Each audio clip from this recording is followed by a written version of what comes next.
Democrats and their media, of course, gleefully celebrating the 250,000th indictment of former President Trump. I'm only exaggerating a little bit there. Now, some of those indictments come with really interesting theories, like the Jack Smith indictment of former President Trump. Under that theory, there's no reason why Hillary Clinton herself should not also be indicted.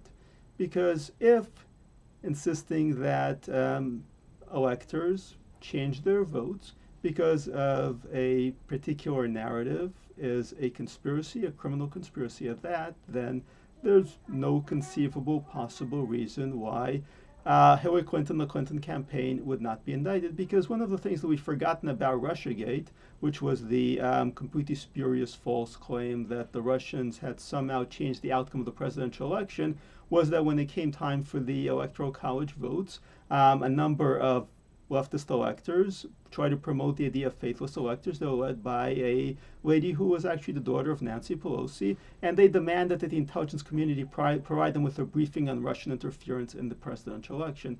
Now, there's absolutely no reason whatsoever for electors to need a briefing on Russian or Portuguese or Eskimo interference in the presidential election. This has no relevance to their role whatsoever, except if you want to convince faithless electors to switch their votes, and this was the agenda here. This entirely fits the template of what Jack Smith accused President Trump and his associates of doing. They created a false conspiracy theory, a lie that they knew to be a lie because they were the ones who actually paid for it. They paid for the Steele dossier.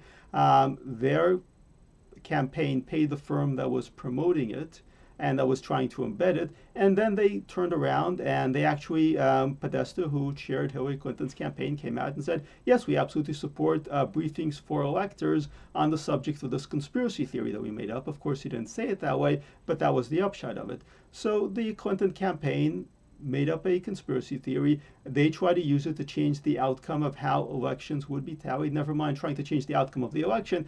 They tried to interfere with the actual electoral process by creating their faithless electors and then hoping they would actually alter the outcome of the presidential election.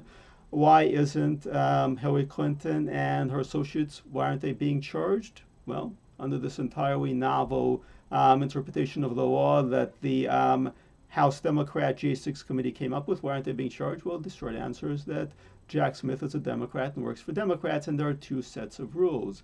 It's one thing to actually go ahead and invent the conspiracy theory and try to change the outcome of a presidential election and influence electors with it.